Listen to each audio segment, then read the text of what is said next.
Hey, thank you, choir. That was beautiful. It was all beautiful. And thank you, all of you, for being here this morning to share in this time of spiritual sharing with us. As you can see, it's the first Sunday of Advent, and we are focusing our thoughts on faith and hope, and on that story, that scripture story, about the beginning of what becomes a journey to Bethlehem. And as we celebrate Christmas, as we prepare for this Christmas holiday, we recognize also that it is not only about the birth of Jesus or the birth of the Christ, but it is about that birth of that Christ consciousness within ourselves. It's about bringing forth that Christ in our lives. And so the journey to Bethlehem is a journey to a place within us, a place of substance. Bethlehem means bread.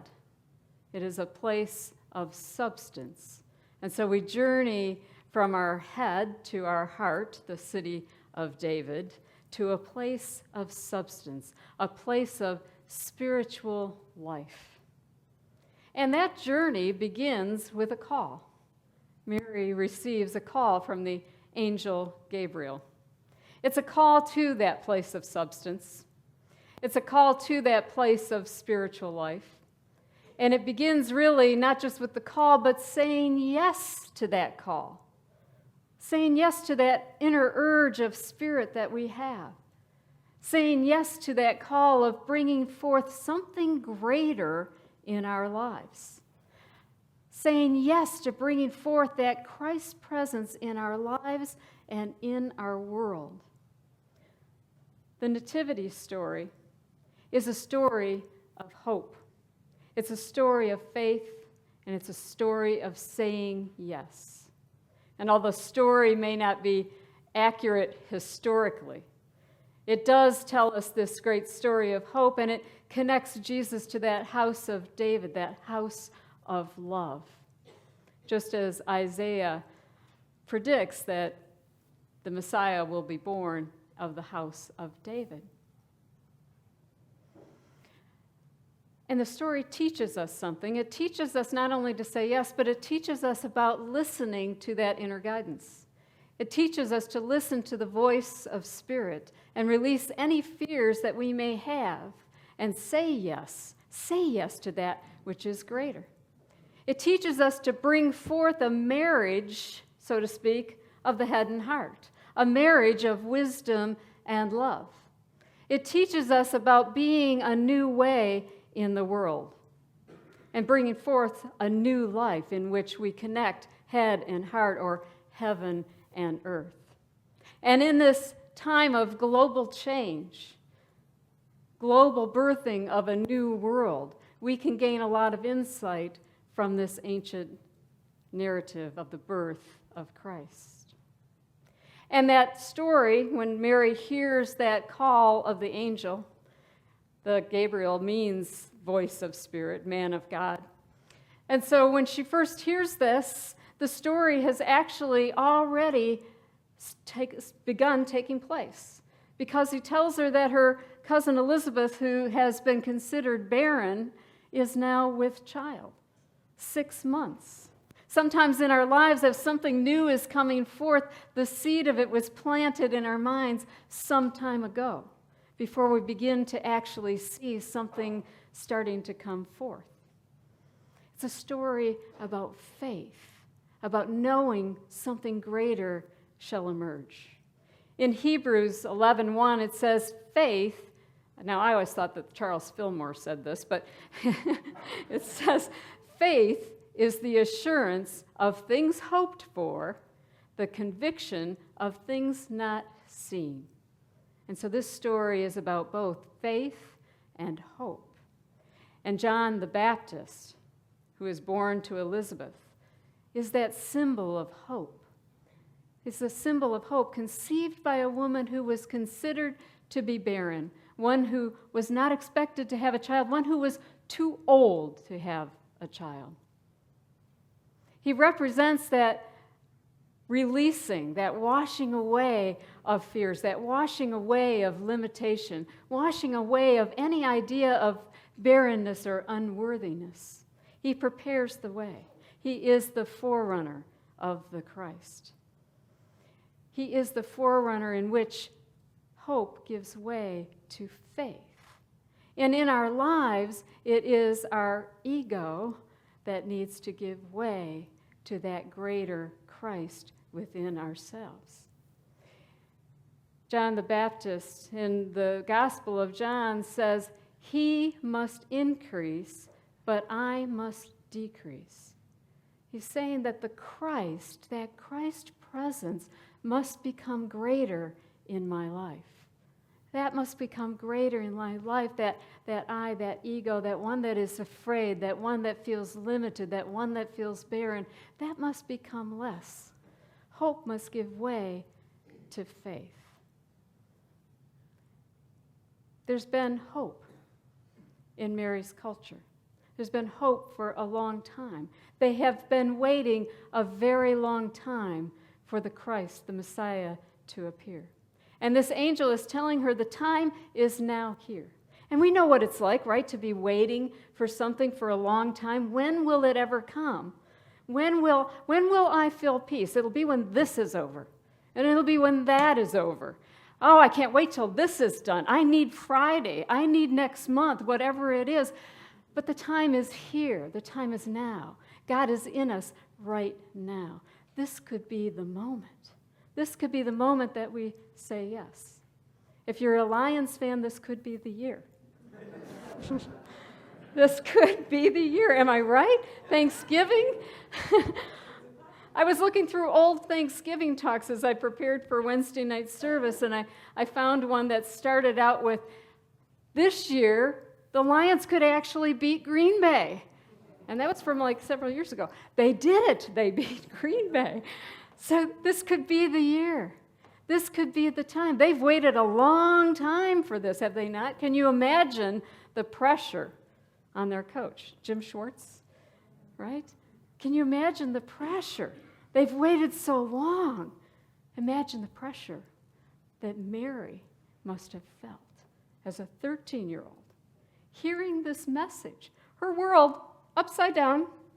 She's engaged. She's living according to her culture. And this idea, this voice, this angel is telling her something totally different, something frightening. This could mean the end of her life, not only as she knows it, but literally could mean the end of her life in that culture. And yet she says yes. She hears, she knows that it is the voice of Spirit. Charles Fillmore in Jesus Christ Heals says, if you get a good, strong perception of something that your inner mind tells you is true, act upon it. Act upon it, and you will find it will come true. Certainly, Mary must have felt great fear. But no was not an option. Saying no to God was not an option. She was a young Jewish girl. She knew the story of Jonah and the big fish. Jonah said no. Guess what happened to him? He spent 3 days in a big fish and then was regurgitated onto dry land. She didn't want to have that happen. She didn't want to be eaten by a big fish. She didn't want to end up on dry land. She wanted to say yes to God, and so she did. Mary represents that spiritual awareness within us. Mary represents our intuition, our knowing that we have within us. The one that not only doesn't have an option to say no, has no inclination to say no to the urging of Spirit, but is ready and willing. And then there's this Joseph part of us. Joseph is, well, she's a sweet girl. Let's send her away. Let's send her away. Let's just put her someplace else where we don't have to worry about this. He represents our intellect. He represents that part of us that vacillates between our spiritual knowing and our mental activity telling us, no, it can't be done. It's not possible. Sometimes we hear that urging of Spirit in even the simple things in our lives, and yet we We let that intellect tell us, no, turn here. No, I don't think so. I'm going to go this way. I've always went that. Oops, look at that traffic. Book that flight now. No, I'll do it tomorrow. Oh, the price just went up. Pay that bill today. Oh, I got a week left to pay that bill. Oh, it's overdue. Don't take that drink. Oops. Fortunately, that hasn't happened for a long time. But oops. Or as a teenager, don't go to that party. Oh my gosh, what are they doing over there? And who is that knocking on the door? Sometimes we hear the voice of Spirit and we ignore it in the little things and in the big things. Joseph is resistant, but he softens because he too has a vision. He catches the vision. He sees the greater idea, and he sees it in his sleep. He dreams.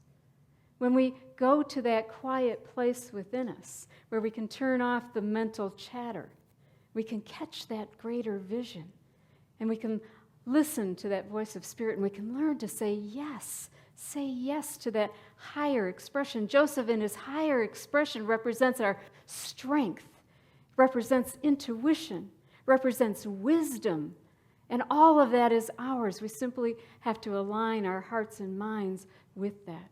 And when we do, there is a merging of the heart and mind. There is a marriage of Joseph and Mary. There is a marriage of wisdom and love. And the journey begins. The journey begins. And the setting of the journey takes place in a little town called Nazareth. Nazareth, we hear later in Scripture, nothing good could possibly be coming from Nazareth. It's a despicable town. It's commonplace. There's no good that can come from there. And yet the name of it means flowing water. It is a place where water is drawn. It is also known as, the word also means offshoot or branch. Again, it's one of those ties of Jesus to that prophecy of Isaiah, who says that the Messiah will be born a branch, an offshoot.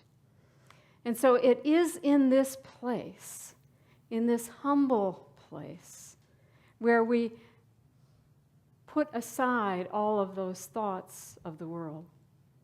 In that place where we put aside the attachments, where we put aside what has always been done, what has always been said, what the culture is telling us to do. Mary had a whole cultural background she had to say no to say yes to God.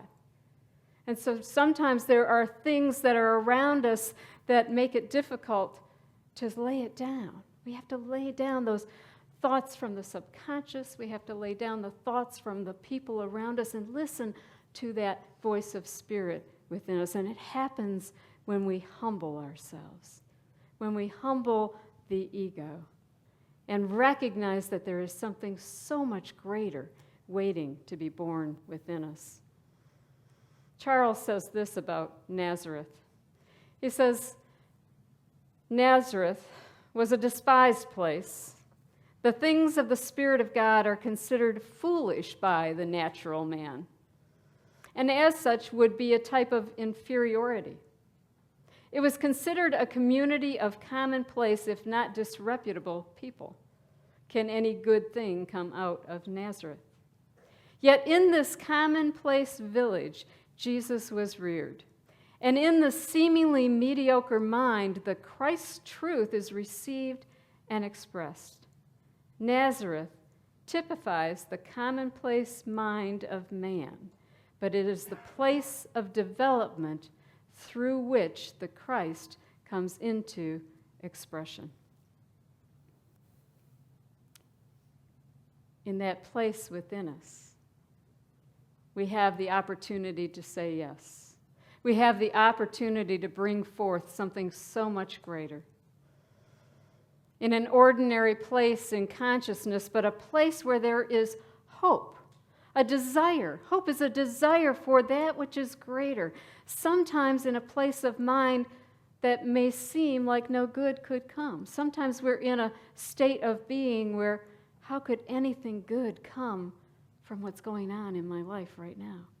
How could anything good come from this?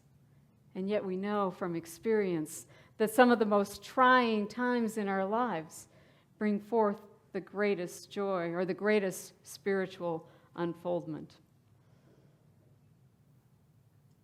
And if we go to that place, we understand that all things are possible with God. As we begin this Christmas season, I invite you to think about this idea often, that the Christ is waiting to be born in you. The Christ is waiting to be born in you each and every day. And so that journey to Bethlehem happens each and every time you say, be quiet, sit down, thoughts, as I open myself to something greater. It's time for us to answer a call. Our world is in need. Our world has become much smaller, has it not? It's become so much smaller. In an instant, I can communicate with people on the other side of the world. It's become much smaller. But the need for peace, the need for something greater has become so much bigger. And for that to be born in the world, it has to be born within each one of us. And so I invite you to ask the question of yourself, what is asking to be birthed in me? What is Spirit asking of me today? How am I being asked to serve? How am I being asked to show up? What is it that is being birthed in me? And remember that faith is the assurance of things hoped for. What is it that you have been hoping for? What is it that you want to express? This is the first Sunday of Advent. It is the Sunday that we celebrate hope and faith.